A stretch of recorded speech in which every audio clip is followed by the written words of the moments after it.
जिससे आप लोग बहुत ज्यादा ही जानकार हैं। तो मैं आपको पहले ही बता देता हूँ, ये जो प्रस्तुति है ये एक बच्चे के बारे में है जो एग्जाम आने से पहले तो कुछ पढ़ता नहीं है और एक रात पहले सारे सब्जेक्ट्स को खूब कोसता है। तो चलिए शुरू करते हैं।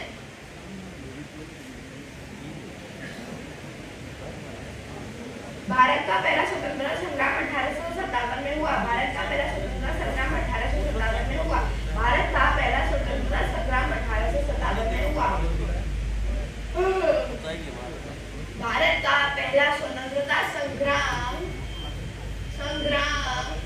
भारत का पहला स्वतंत्रता संग्राम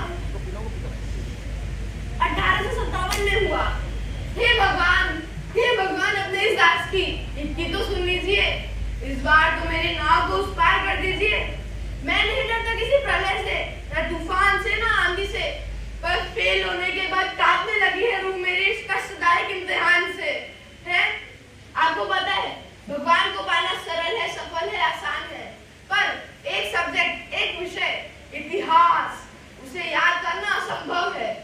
कौन कब पैदा हुआ, कौन कब लड़ मरा, कब उसके बच्चे पैदा होकर लड़ मरे। अरे उनके लड़ मरने पे हमें क्यों रुलाते हो? हैं? उनके पोते हुए, उनके पर पोते हुए, वो भी मर गए, हम बस सोने के लिए रह गए हैं यहाँ पर। हैं? अगला सब्जेक्ट जियोग्राफी, भूगोल।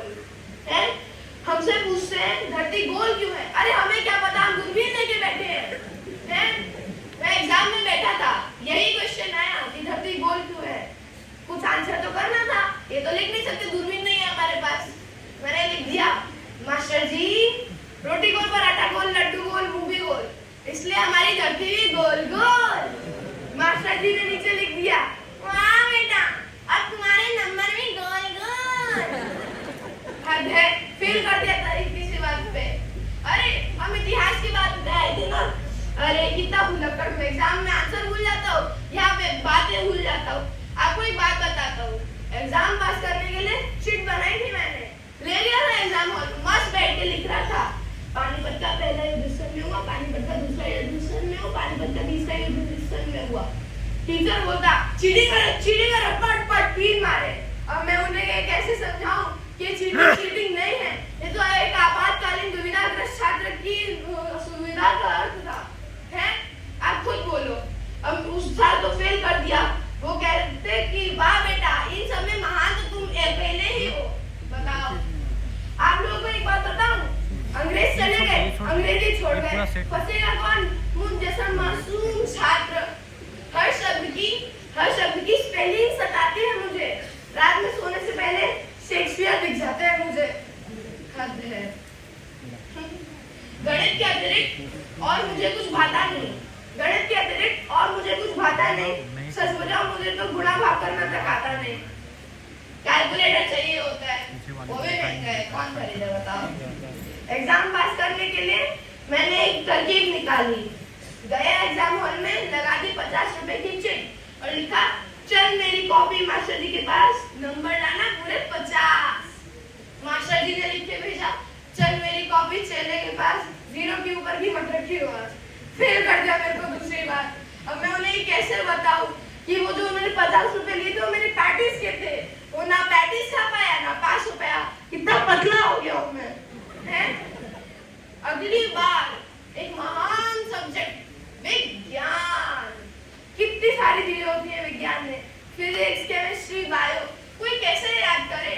अरे धरती घूम रही है, घूमने तो हम क्यों बताए क्यों घूम रही है यार।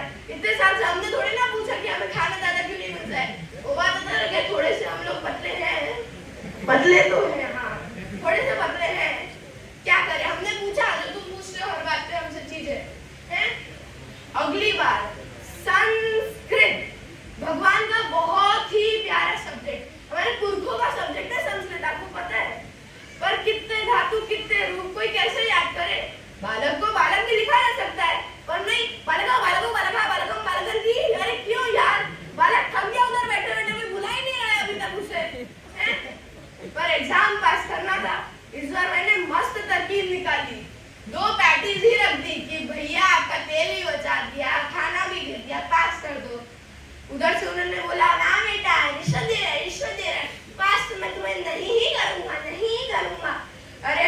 और जिनके साथ मैं अभी पढ़ रहा हूँ मेरे पोतों की उम्र के हो गए हैं और मैं अभी भी उसी क्लास में हूँ। क्या करूँ अब मैं? अब जा रहा हूँ मैं अगली बार एग्जाम देने। देखते हैं इस बार आ या पार, नहीं तो अगली बार। धन्यवाद।